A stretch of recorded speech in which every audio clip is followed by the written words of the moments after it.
This is the Inferno Podcast, the official podcast of UAB Athletics. Blazer fans, this is the place each week to get an inside look into UAB Athletics. This episode of the Inferno Podcast is brought to you by the Alabama Department of Public Health and Pearl River Resort.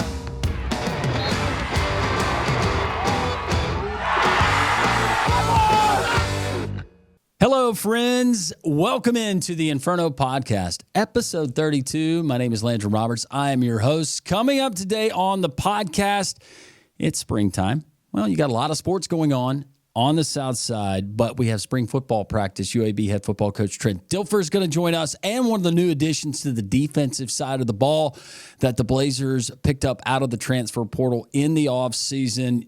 Very impressive individual.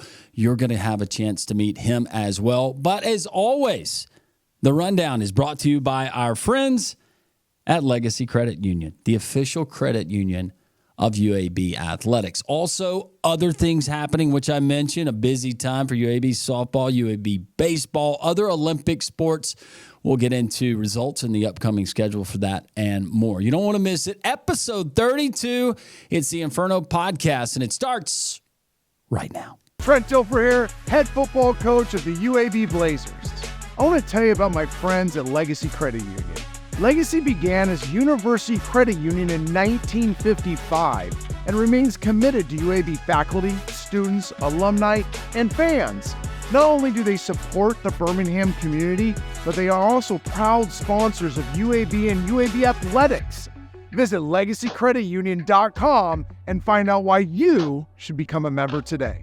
The Inferno Podcast, Blazer fans, we've made it really, really easy for you. There's a lot of different ways that you can consume this podcast each and every week, and we certainly appreciate you doing that. But you're going to appreciate it because we're going to keep you up to date on everything going on within the athletics program, the green and gold. YouTube, it's pretty simple. At Inferno Podcast UAB, like, subscribe, ring the bell, tell your family about it, your friends, your neighbors, spread it around the office. This thing is going to catch fire, literally. Appreciate you joining us there on YouTube, but also Instagram. You can find us Inferno_pod on Twitter, or the X if you prefer, at InfernoPod_UAB. On Facebook, that's kind of the OG, right? UAB Athletics. You can find it there on Facebook. And, of course, you can go to UABsports.com. We got links. We got all different ways. There is no excuse for you to miss the Inferno Podcast each and every week. The if in life. It's a world of possibilities. If you go for a night out with friends. If you can keep an eye on your money along the way. If you know you have overdraft protection with no-fee transfers from savings, when you get a low balance alert, it's easier to say yes to fun. If that sounds good, try Regions Life Banking. Stay ready for the if in life. Regions Bank embrace the if in life.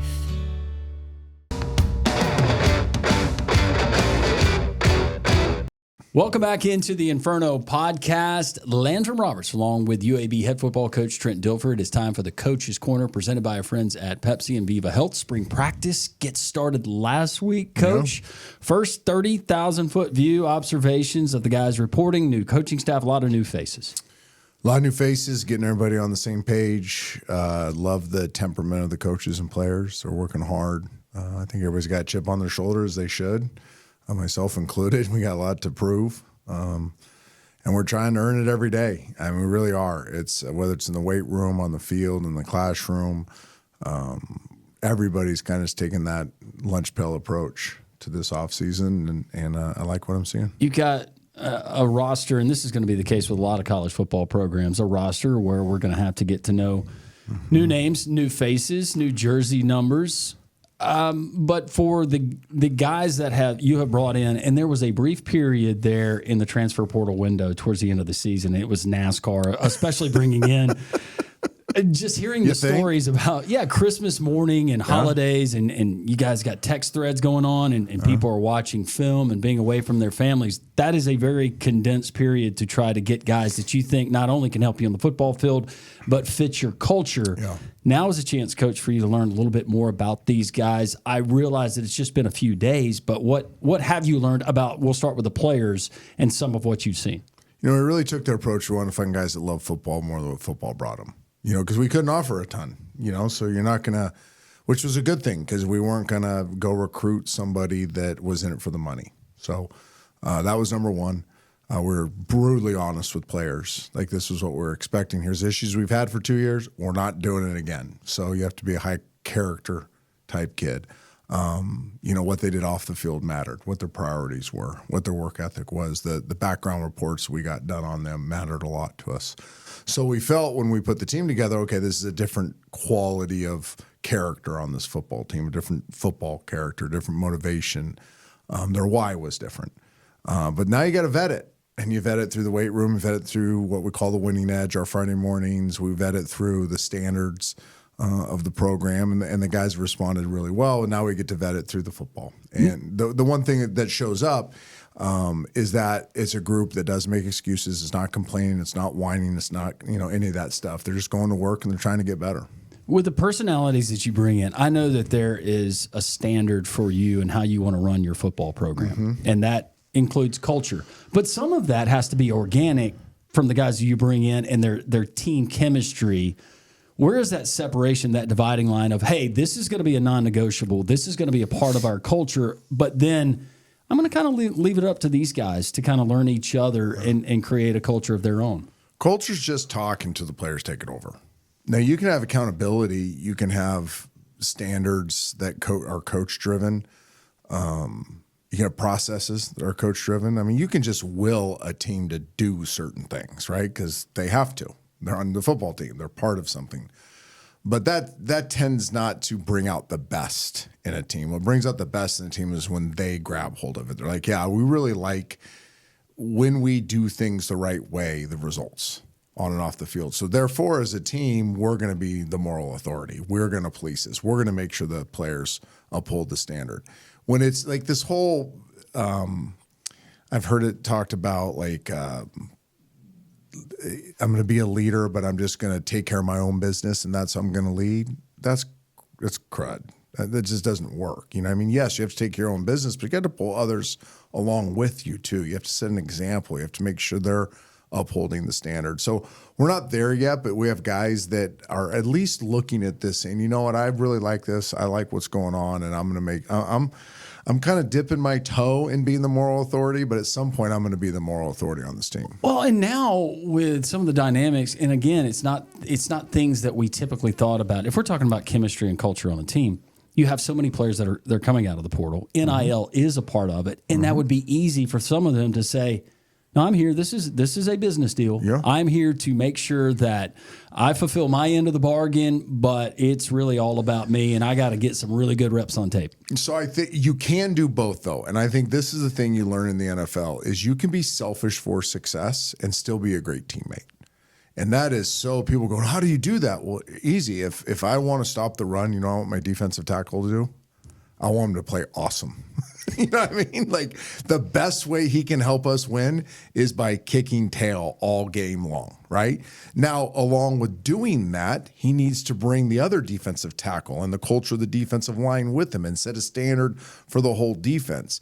Now he's taking care of his business. He's chasing his best, but he's also aware of the team dynamic while he does it. That's a great football player. That's what you get in the NFL when you have really good teams. You have guys that, yeah, they make a lot of money. Yes, they want another contract, so they're going to make sure they never put anything bad on tape.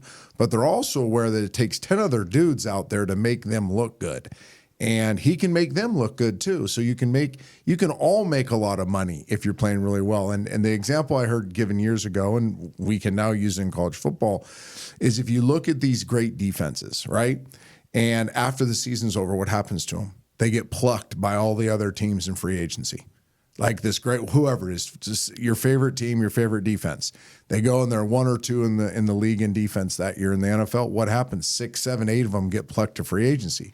Well, while they are one of these great defenses, yeah, they're being selfish for success. I want to put great stuff on tape. But while I'm doing so, we're all going to get paid, because if 11 of us do this, then we're going to be really good and we're going to have a future beyond this economically. So I don't think there's anything wrong with that approach. You just can't be selfish at the stake of your fellow teammates. You can't be selfish and put them in a position to not be successful. You can't be selfish. You can't be entitled where it sucks the life out of a team. But you can be selfish for success by saying, I'm going to lift extra. I'm going to watch extra film. I'm going to get extra, drill work. I'm going to play so hard that's going to set a standard for everybody else. Because while I'm doing that, I'm going to be more successful myself. 3 returning starters at last check coming back for your squad this season. Yeah. Defensive side of the ball. Now, you take that as a good or bad, well, too. that's what I was going to ask you. An awesome football team. You've got guys with NFL experience, and they've got the street cred. They've got the coins in their pocket, as they say, to come in. Is it almost easier for you on that side of the ball with the new coaches that are coming in, with the new players that are vying for starting jobs, where it is there's not this guy or this guy that's been in the program for 2 or 3 years. This is how we used to do it, or is it easier when you're bringing in a collection of so many new faces along with the new coaching staff? I think it has its advantages and it has its disadvantages. Like most things are both hands, right? Like it's nice because there's not a whole lot of talk about what's happened, right? This is where we're going. There's a lot of new learning. So there's not a lot of old ways of doing things. The guys that were here are excited about what's going on defensively. They like the system. They like the teaching. They like their position coaches. They like how they're being highlighted at their different positions. But again, a lot of that was done in recruiting. They probably wouldn't have come here if we weren't honest with them saying, hey, this is the 4-down structure.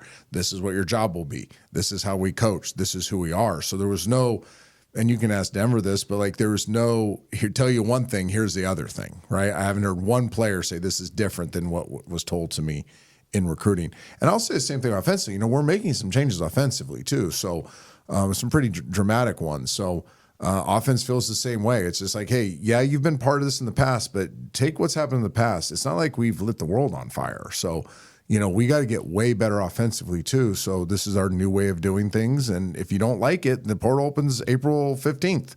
Go somewhere else because this is how we're going to do it. I was saving my offensive questions because I know that's your baby and you will collaborate with Coach Mortensen. But I just wanted, are you going to stop calling all the plays that don't work this year? Yes. And just let him do his job. That's the number one job is just me stay out of it. No, we co-call it. We've enjoyed doing it. We're working on some better ways of doing it this year. But yeah, you're a great play caller when you call the ones that always work. I'm curious because I'm near you at times on the sideline during the season. You're on the headset. Coach Mort, generally, you two are not together, and you'll kind of let everybody do their thing while overseeing and going big picture. But how many times up until, and now we have the helmet communication, are you guys going back and forth? It's like, are you sure about that one? You sure? You're sure? Not a whole lot of that. It's usually one of us gets in a roll, and we'll just kind of take it, and the other one's feeding ideas. So you're doing heat checks. Yeah, that's kind of it, right? And when one of us gets in a slump, the other one kind of jumps in, right? And again, just because you call a play, it doesn't work, doesn't mean it wasn't a good play call. So a lot of it's, a drop ball, but the guy's wide open. That was a good play call. We can go back to that one. Or, nobody ever remembers it. Or thinks about that. No, it's all your fault. But we're very, neither of us have an ego when it comes to that stuff. So, and we're also taking input from other people. We have an NFL coach up in the booth giving us coverage recognition stuff and matchups and offensive line coaches, who understand matchups up front and maybe where they're deficient or where their guys banged up on the defensive line. You have, Danny Mitchell, who's like a savant that's seeing things kind of from another point of view as well. So there's a lot of collaboration. Now, the one thing we do is we give each other space that when the guy's on a roll, there's not a lot of talking to him. He's calling plays, and we're more than open to say, hey, what do you got for me more? I want to get something, work the boundary. What's your best play in the boundary? Or, hey, I really got to get Corey matched up to the field. What are you thinking? Or, we need some misdirection. They're playing downhill on us, man. We got to breathe some air into the defense. Or, hey, we're getting a lot of loose ends. What are our best inside runs right now? So that's kind of how the conversation goes. And then we all have worked so hard during the week, we kind of know what plays fit off what plays too. Spring Showcase, you've done it for a couple of years. It now appears that the rest of college football is taking your innovative approach the only thing. To non-spring games and having showcases where you can have fans come out. I'll be honest with you, Coach, when we didn't have as much coverage, and the inventory, whether it's ESPN or some of these other networks, there are places to put games. And then there was the mad rush of the arms race of the SEC and other blue bloods in college football. Let's see if we can get 100,000 people here on a spring Saturday to do an 8-day game. But honestly, and coaches have known it for a long time, there's a lot of negatives that come out of spring games. And what do we really learn through a spring game? I know that there are things that you learn, but it appears that they're going away. Yeah, there's not a huge advantage in the, hey, break the teams up and let's keep score and all that. I think it's as the 15th practice and the third scrimmage, there's a lot of value in it. If you just approach it as another opportunity to get better in your final evaluation tool, it's awesome, right? You get more live reps, you get other people going in more game-like situations. The kids do, it tests. Remember, these are kids, even your old ones, and they still are always getting better with dealing with their nerves, dealing with pressure, dealing with, people watching. So I think there's value in that. I thought there was real value. I was really, really hoping. I was shocked that the waiver didn't pass to practice against other teams. When Dion and Fran got together and said, hey, let's play each other, I thought it was two very powerful people in the sport, trying to get something going, and I thought it would happen. We had one lined up. We're like, yes. This state? Yeah. No, team from the state? I did not want to play anybody in this state. No, okay. we had a team flying in. They had the economics to do so. We weren't competing each other with portal players. They're from a different part of the country. So we had thought through this thing, but we really thought this would be a great opportunity. I think if you can get a scrimmage in the spring with another team and leave it on the coaches to their discretion to do it or not. Hey, I'm worried about the portal. I'm not going to do it. Or I'm not worried about the portal. I'm going to do it. Or have a connection with a coach that you're probably not going to lose a player to that team. I think it'd be hugely valuable. All of our NFL coaches were like, yeah, this is no-brainer. That's what we did in the NFL. You'd go practice with the Dolphins for 3 days. I think that's really the next thing that has to happen and then your fan base can kind of see how they perform against other competition, and they can see the new portal players. We're not the only team with 40 portal players. There's a lot of teams in fact, I saw a top 10 most transactions in the offseason. I thought we'd for sure be on it. We weren't on it. There's teams with 60 new players. I feel like a fist bump is in order there. There's 60 new players. So I think it'd be interesting for the fans to kind of see who are these players? Who's Johnny? Who's Sam? You know what I mean? We've heard about them in the media. Let's watch them play in the spring. This is your third spring running this program. What did you learn in your previous 2 springs where you kind of reassess, and you do that at the end of every year with your staff and then you with yourself as well, but things that you said, we're going to scrap that. Let's try this approach this spring. First spring, way too physical. Growing up from the old school, if spring ball was carnage, see who's left, see if they're tough enough. You don't have enough players, and they're not in playing shape yet, too. You forget that they don't have the August camp to kind of get ready. Which is scary. Yeah, get ready for that. So it's still physical, but it's less time intensive with physicality. I think taking advantage of the days off, we've learned how to take much better advantage of the days off because you space out. You have a practice than what we call an OTA, then another practice. So I think taking advantage of those, we've learned a lot about that. And then what you're really trying to accomplish in the spring ball, because what plays you script should direct what you're trying to get better at. And the first 2 years was let's just get everything in, right? Let's just teach them everything. And this year, the focus has been much more, let's teach them about football. Let's teach them about competing. It's this uphold the standard in everything in practice. We have time to teach the rest of the scheme. If we only get 60% of the scheme in over the spring, that's fine. We got time in May. We got all June, all July, all August. These kids learn how to learn pretty fast, or they learn pretty fast. So right now we're teaching them how to learn. And once you get the building blocks of all 3 phases, offense, defense, special teams, it's easier to build on those building blocks. So let's make sure the foundation, the building blocks is solid and not get so concerned with having all the coolest things. Let's get really good at the building blocks so that we can add on top of those. Your roster with so many new faces, you at practice, I saw where you're making the players, or you're allowing them the opportunity to earn their jersey number. Yeah, I have so many new players and there's all these conflicts. And how are you keeping up with it? And I don't. Like, Okay. well, no, I think after 3 practices, I think I have everybody memorized now. But the first practice, I was like, Hey, quick twitch. Who was in you that? calling these guys by nicknames? Who was number 7? Like, but now I got it. Yeah, I think they have the chance. You know, everything in our building is competition. Everything has a scoreboard. So at the end of the spring, when they have more opportunities to perform on the football field, when there's, you know, conflict of numbers, then we'll just go to the scoreboard and see who gets first choice. This might be taboo to ask, but now with NIL and some of these guys, they've got a little bit of change in their pocket. Is there a potential financial offer that somebody could be. offer his teammate for a certain number? I'm throwing it out there. That's how it happens in the league. You know, if you wore number 8 your whole career and you go somewhere and some other guys wear number 8, it's the guy wearing on the team says, okay, how much you want to pay me for it? You know, and every once in a while you get that, like when Tom Brady rolls into town, of course I let him wear my number for free. I didn't charge him anything. Same with Lamar Jackson. I didn't charge him either. But I hope people got the humor there. Yeah. Want a funny story real quick? I wasn't going to be the first to laugh. Do you want to hear a funny story real quick? This always. is funny. I was in Tampa late in the season. I did they call it the crew of the game or something, captain of the crew. And you go up on the pirate ships, ex-legends get up there and you take the swords. Swords is still in my office, pretty cool. And you're like setting off the cannons. So I get up there on the pirate ships and we opened that stadium in 97, 7 or 8, I can't remember. But like that stadium was built, those pirate ships were there when I was in the heyday of my career in Tampa. So it's kind of nostalgic. I don't get nostalgic very often. I get up there and I look out in the sea of pewter and red and I see all of these people in my jersey. But Brady's name's on the back. So I text him. I get up there. I take a picture. I'm like, this is mind-blowing, dude. Like, we have all these people wearing my jersey with your name on the back. This is freaking me out. That's pretty good, huh? No, it's really good. Yeah. And I'm sure Tom, he was a good sport. Well, that's a whole nother podcast and a whole nother episode that I want to go down with you.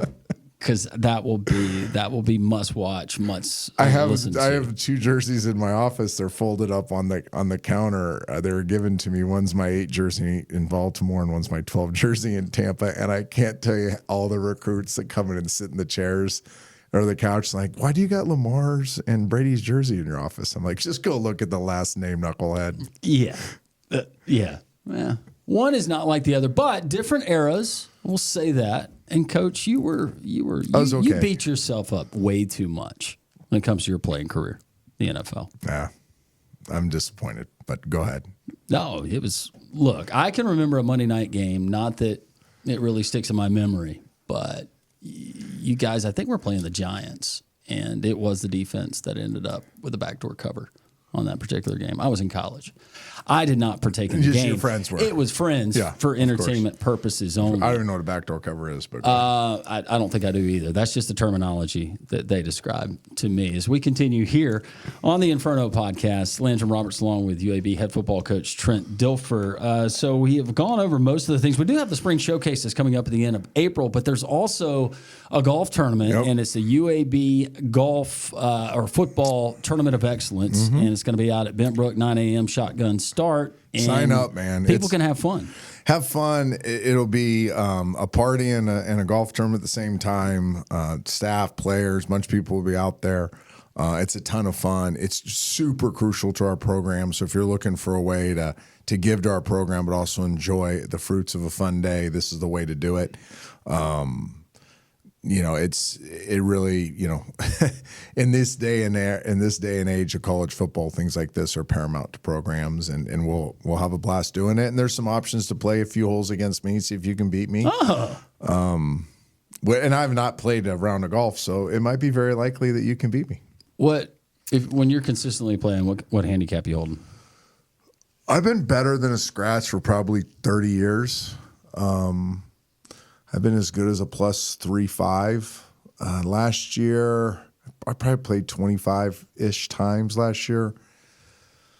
I was somewhere between 67 and 77. I'm going to be somewhere in there, depending on how my body feels that day. My average score on USGA is like 74, something like that. Okay.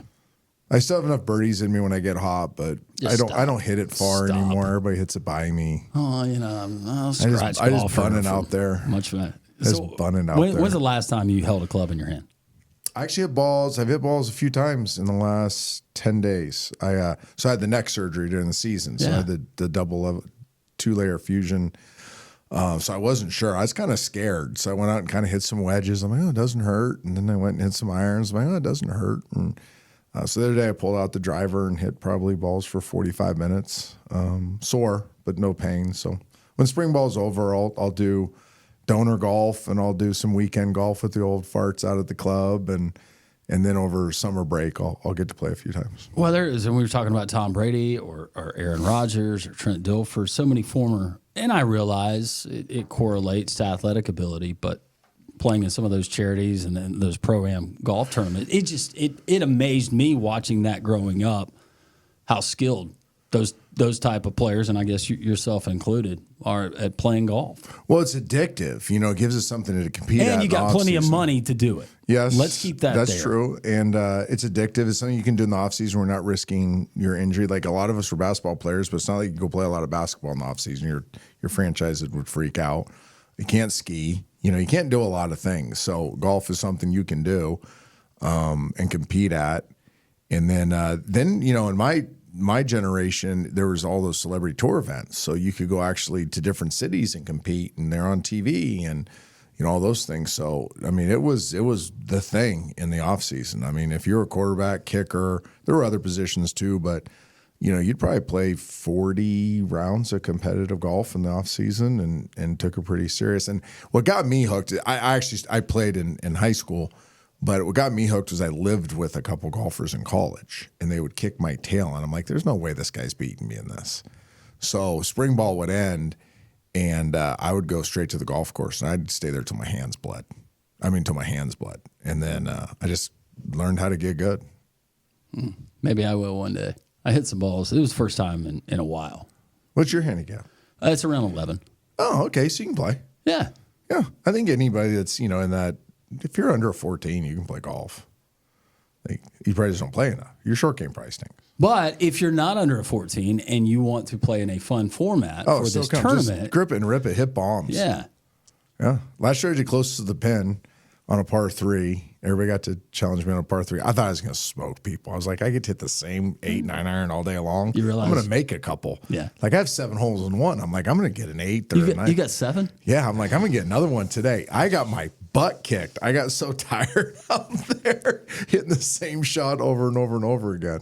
All right. Once again, if you want to see UAB head football coach Trent Dilfer do his best, you name it, Tiger Woods, you can do so. That are Bentbrook, May the 12th, UABsports.evenue.net. Just go to UABsports.com. You can find the information and register your team, and that should be a whole lot of fun. And it certainly goes to a good cause, and that is the UAB football program of excellence and so many other things to talk about there. I did want to ask you, though, successful pro day, from what I understand, for your players, but going back to pro day, quarterbacks in particular, because I see some of these teams or pro scouts, people that have talked to people, whether it's Jalen Milrose, some of these other, I'm just staying with the quarterback position. How much of this leading up to the draft is posturing, or is to some degree all of this legitimate as far as position where we're going to take this kid or what we think about this kid?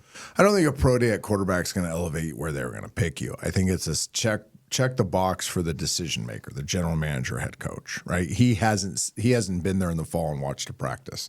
The scouts that have been there they reported back. Everybody's watched the tape, so you know what kind of football player they are. I think a lot of times it's checks the box, and it's an opportunity to be around that player again. So you steal a meeting, so to speak. And that's important. That's very important. You want to get to know what you're putting all this money into as a person. Like if you're, and now today, in today's, the numbers are scary, how much they're making, and I'm fired up for them. But money's going to make you more of what you were before you got it. So I'd be very careful to make sure I knew who I'm giving all that money to, because he's just going to become more of what he was. So now you get to see him in that environment. Is he a prima donna? Is he a grinder? How's he interact with people out there? Kind of see how he carries himself, how they bounce back from a bad throw.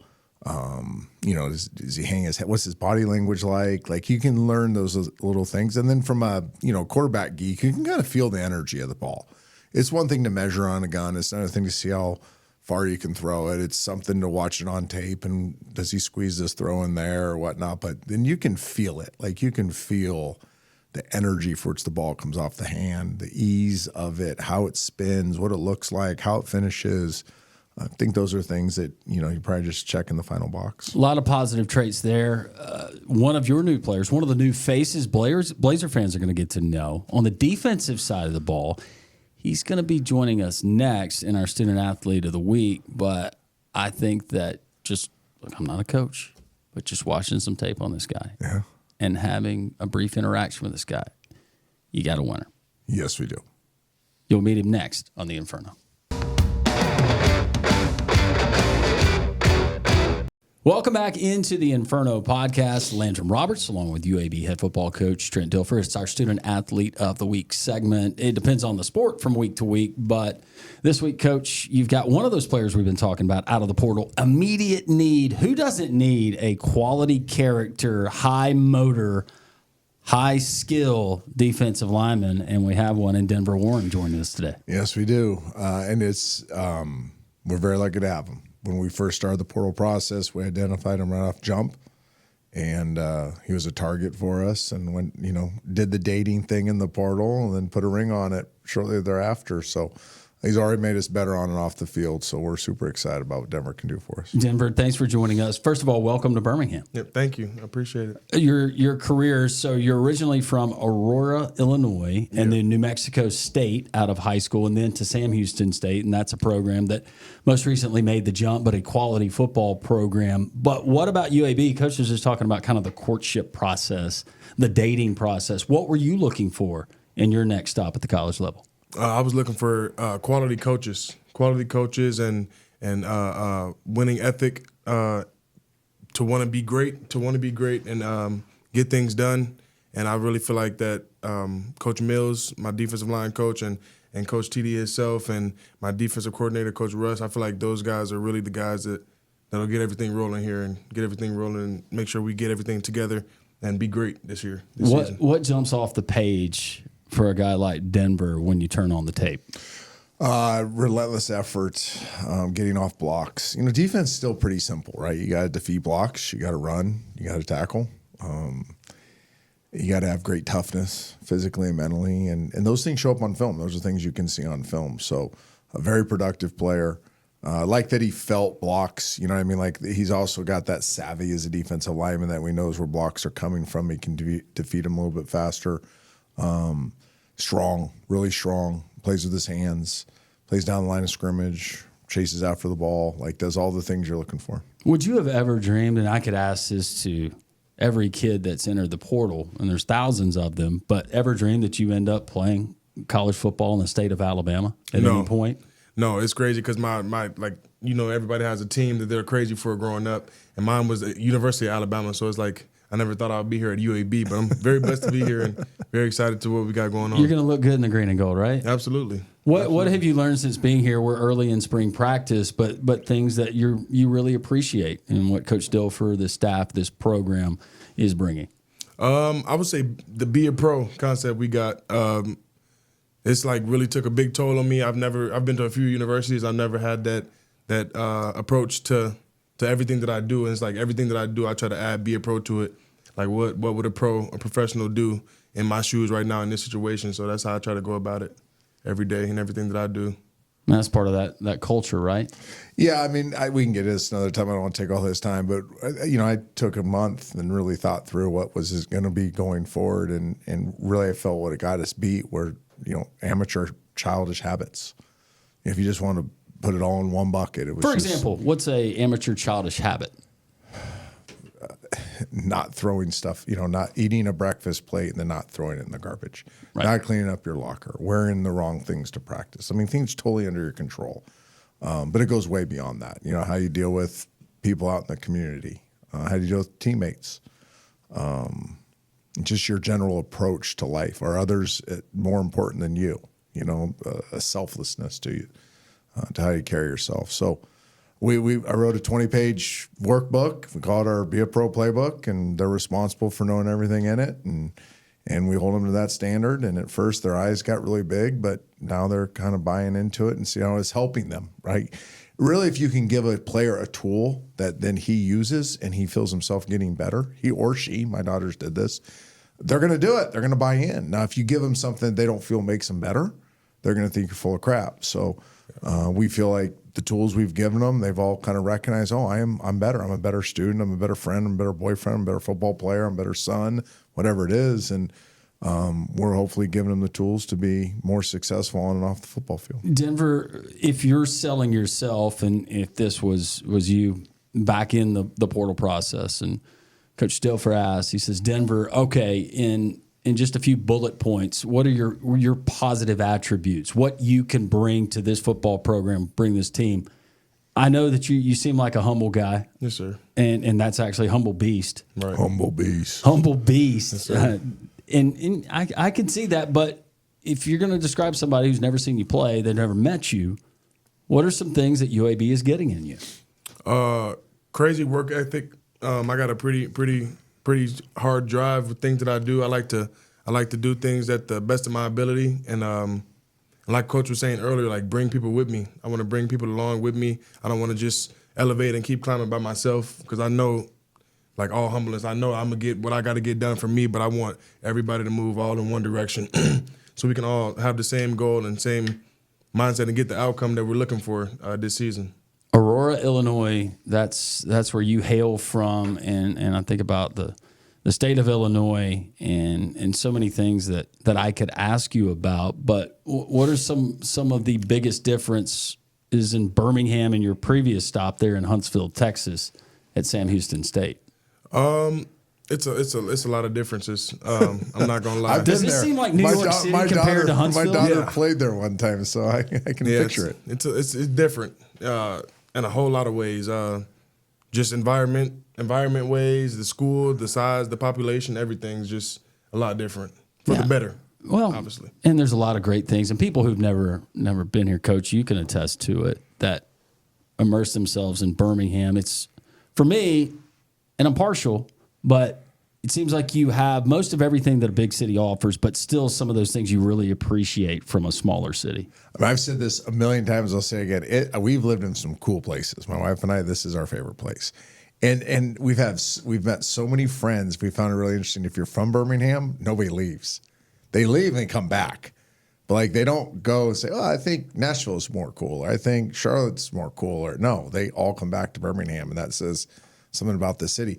And, a lot of our portal players haven't had a chance yet. So they got here. It's been immersive.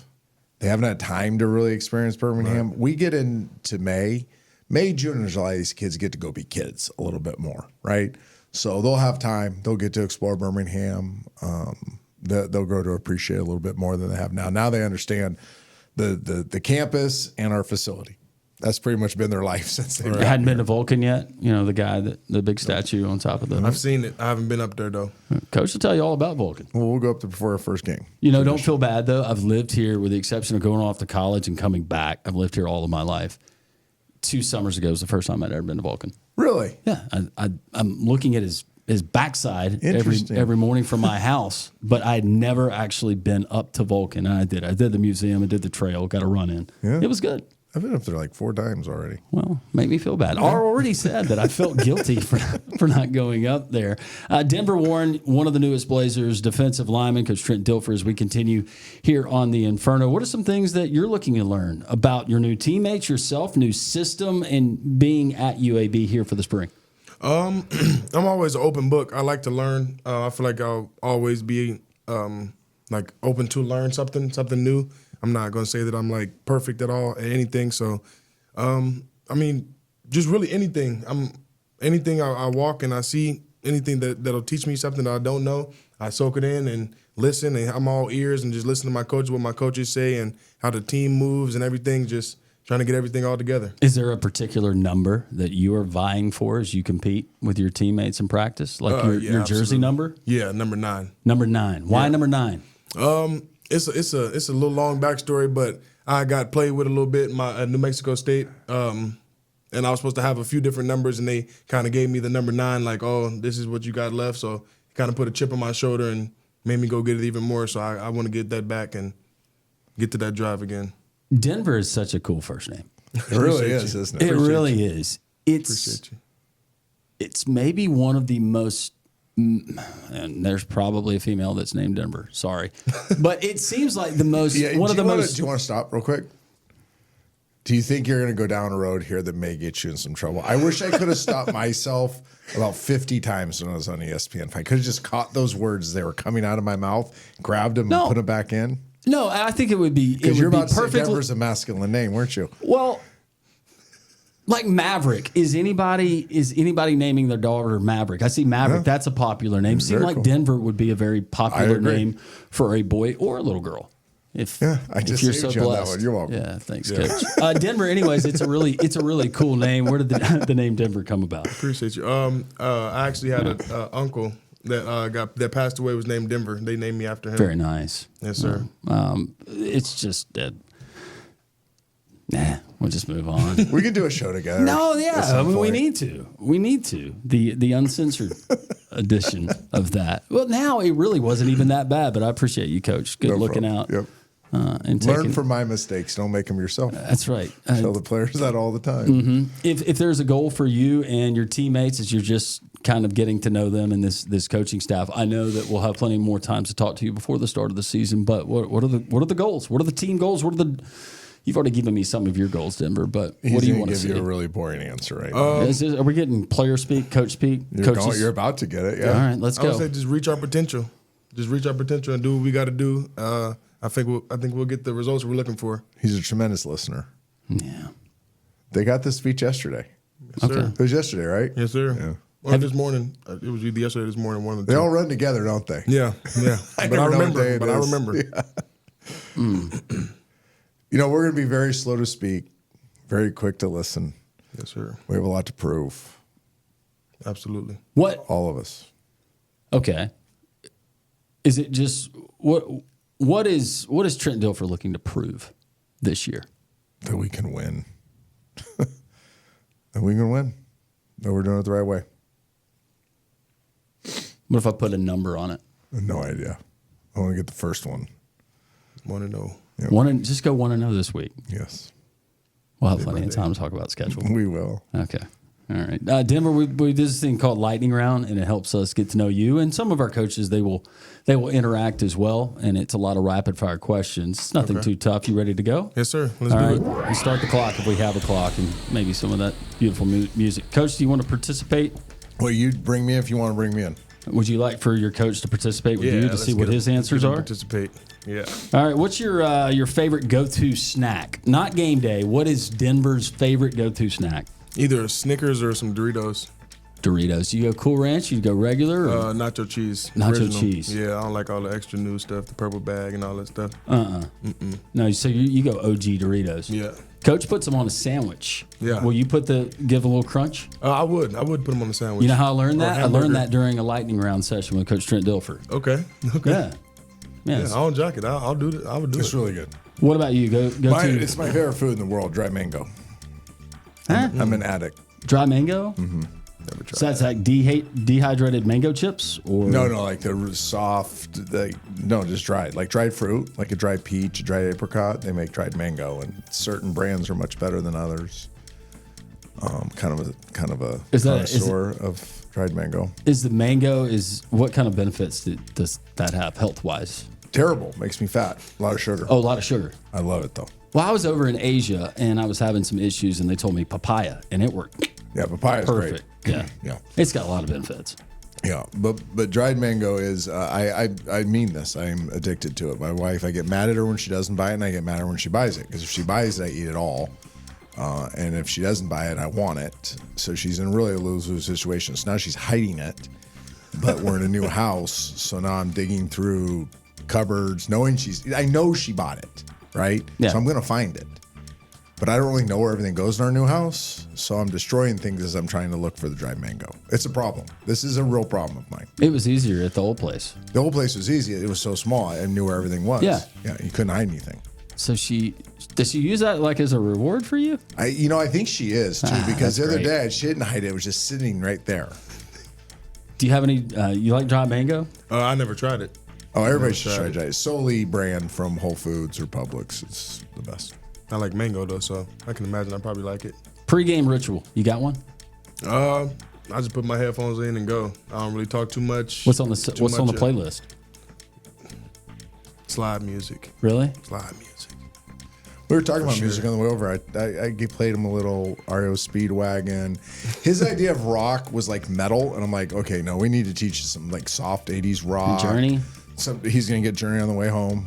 We drove over here together, so I'm gonna Boston maybe. That may play him a little. What about some Air Supply? He heard Air Supply on the way over. Yeah, Air Supply. What do you think? That's good. More That's than good. a feeling by Boston on the way back. I think maybe 38 Special. Hold on loosely. He's gonna get. We have about a 12-minute drive, so I'll probably get 2-3. When I think of rock, I think of like heavy metal. So Yeah, like he that's introduced what he me to like a different kind of rock. I'm not gonna lie. No, that's well. I'll stop myself there. We I don't can wanna- do it. all you metalheads out there, just relax. I'm still a big fan of the 80s big hair rock too.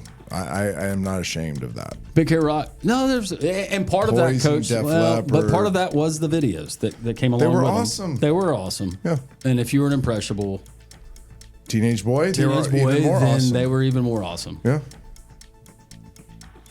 Stop there. Very, very creative videos though back in the Yes. A lot of blower, the hair blowing. day. The high hair. High hair. Yeah, guys that wore a lot of makeup. A lot of makeup. Yeah, a lot of eyeliner at least, and would tease out the hair just a little bit. My favorite concert I ever went to, Def Leppard and Skid Row. Def Leppard was the drummer with one arm, right? Yes. Haven't I told this on the with show? one arm? I think I told this. Wow. I actually got to meet him, and they sent me a video and a private, like a little special disc set. And they're good guys. Hobby that takes up your time outside of football. I like helping people. I like giving back or helping people and spending time with my dog. I got a dog, What kind of dog? American XL Bully. His name's Gucci. Gucci. Yeah. That's really cool. Yeah, I'm really a big love my dog dog. person. You know, Coach is. We're huge. Yeah, I'm I looking- know. Have you met Coach's dog? I have. I don't think she's too She, fond of me she yet. didn't like you? Yeah, not yet. She's very particular. She's just particular. She's in very the office. particular. She's just particular. Yeah, in the office. you I could don't tell think her she's used to demeanor. me She yet. just wasn't sure about you. Right. Well, you would know if she wasn't sure about you, right, Coach? Yeah, she'll bark at you and not let you in the office. I'm looking for a picture where Matt Hasselbeck and I dressed up as Def Leppard. He sent it to me recently. Now you didn't go as a drummer, right? No, but we wore our British flag muscle shirts and had big hair, and it's a pretty epic picture. The problem is all these. How do you look for? How do you do text threads that have multiple people? I'm like, I just can't search Matthew Hasselbeck. Producer Molly, how does he do that? How do I do that? Can you help Coach? I don't know if it's like my wife and I were both on it. I did, but it comes up him. Like I know this was sent to on a group one. While Coach is looking for that, Yeah, I'm ask gonna Denver a continue, question because you don't want to see Denver. this picture. If you had to watch a TV show or movie for the rest of the year and you could only watch that, what would it be? I don't know if these even go together for real, but I would say either Polar Express. I don't know if you know what that is. Yeah. It's a Christmas movie. That's like my number one movie. Really? Yeah, or The Blind Side. I still hear the bells. That's Either a great movie. Polar Express or The Blind Side. Or The Blind Side. Yeah. That's one of good. the two. I can watch both of those. There's other feel-good movies. Blindside is a good one. Another one that I could watch over and over, and maybe it's the length of the movie or just so many different things that I could watch Forrest Gump over and over. Oh yeah, absolutely. Yeah. I Really? have watched Forrest Gump over and over again. Yeah. It's a good movie. You know he played here in the state, Coach. Yes, I do know that. I used it the other day in a team meeting. Oh, you did? I used a Forrest Gump GIF. Is it GIF or GIF? GIF. Is it Jeff? I don't know. I'm the I wrong used to person say to ask. GIF, but then my daughters correct me. It is It's GIF? I think it's GIF. Do you have anybody that's like a Forrest Gump type player that you found here in the offseason? He was really fast and never got tired. That boy's a running fool. I need both. Who is someone you admire or take inspiration from? Besides Coach Dilfer. like somebody in my immediate life, or like a Let's go immediate and then maybe someone that our immediate life. audience would recognize. Immediate life, I would say my mom. She's just so strong. Always has been strong. Always been there for me. Always showed me how to stand tall, no matter what situation and whatever life can throw at you. Just keep on going. And then I would say, like an NFL player, like a. If you want to go NFL, you can go movie Yeah, star. I would say like Aaron Donald or Warren Sapp. Like I really studied my game real bad after both of those players. Like if you go to my YouTube, like my TV right now, and just click recent searches, it's gonna be some Aaron Donald or Warren Sapp in that history. Are those two guys? Because that was going to be my follow up. Is there a current or former defensive player that you model your game after? Yeah, those two guys. Like You can't really both go former, wrong with but that. yeah, Aaron Donald and If we get Warren Sapp. 50% of that There from was, you, Denver, this year, yeah. UAB defensive line is going to be fine. Got you. Have you heard rock. the story of Sapp and Jaquez Green? Have I told this story on the No. pod? So do you anybody remember Jaquez Green? This is going to kill me if I can't find this picture. Jaquez, he played at Florida, right? Yeah, didn't he? I don't know if he won an SEC track meet in the offseason, but he had medaled or like he was one of the fastest people in the SEC in track. And we drafted him first round, I think, in Tampa. He was really fast. Like he was super, super like beep fast. Well, they were talking smack in the locker room one day, and Sapp says, "I'll beat you in a 10." Now Sapp is 320 pounds at the time, and Jaquez weighs 160 pounds soaking wet. And everybody's taking their size. You know, locker room arguments go. And we got to the field, and 98% of the team is with Jaquez. You know who's with Sapp? Coach Dungy. He's like, "No, Warren's going to beat you." And everybody's like laughing, whatever. Oh, he's just your favorite coach. They ran a 10, and Warren beat him by that much. It's one of the fastest people in the SEC. A 320-pound defensive lineman. How did Dungy know that he was going to do it? Because he's so explosive at his start. His get off was, he was unblockable. That's Right. he's that 3 technique and that gap on the outside shoulder of the guard. And if he just went vertical, like tackle couldn't come down, the guard couldn't get out. Like teams had to change their splits. So typically you'd have like an 18-inch split between the inside foot of the tackle and the outside foot of the guard. And all of a sudden those splits became like 4 inches because they couldn't give up any area for Sapp to get off the ball. He was that dominant. And you get those guys that there's just no reason why you should be able to explain why a human being that big can do what they do, but it's pretty incredible. Couldn't block him in practice. Practice was horrible. Training camp was just miserable.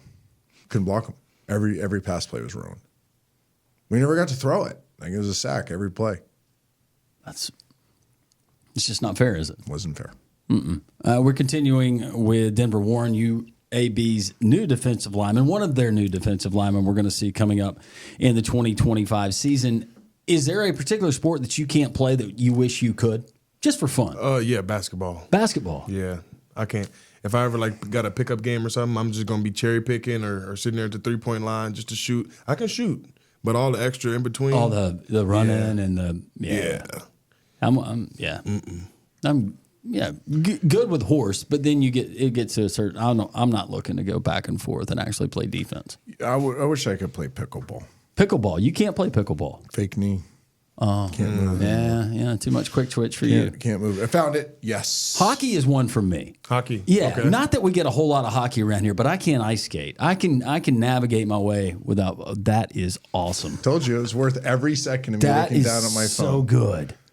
Oh wow. Epic. And we smoked a ton of cigarettes that night. I'm gonna be honest with you, Coach. Which Just one are you? Dropped dirts the whole night. Def Leppard in Seattle concert.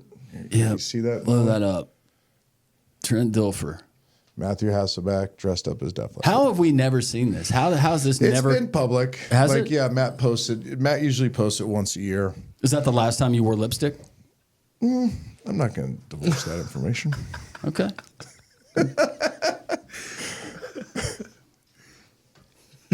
This night was epic. Our wives dressed up too.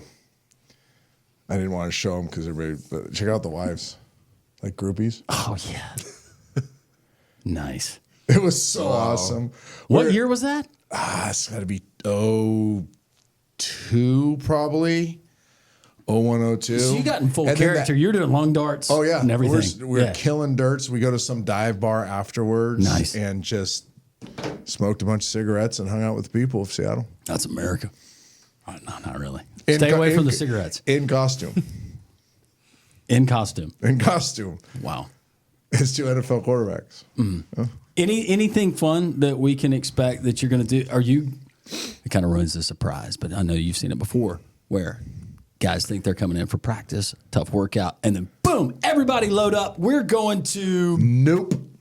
We are grinding and working. All right. Well, Denver, I tried. I like to have fun every now and then. But winning is fun. Success is fun, right? They'll thank me later. Okay. Yeah. Coach, anything you want to leave with us on? No, excited about this guy. I hope I didn't hijack the interview. He's an awesome human. You did. We've talked a lot about trying to teach these kids the difference between hearing and listening. Mm-hmm. I think a lot, and my daughter. So I'm not just ripping this generation, but this generation has a hard time listening, and they hear you, but they don't always listen. This is a kid that listens. He soaks it in. He takes notes. He asks questions. He really wants to know the why. He's a really good player for us. And with Cheek, who joined us, transfer defensive back that people are going to get to know, and playing in the secondary. But I can see not only with these two guys that we've had on this podcast, but also with some of your other roster additions, there is a common trait and maturity, men, pros, guys that get it, none of the nonsense. Yeah.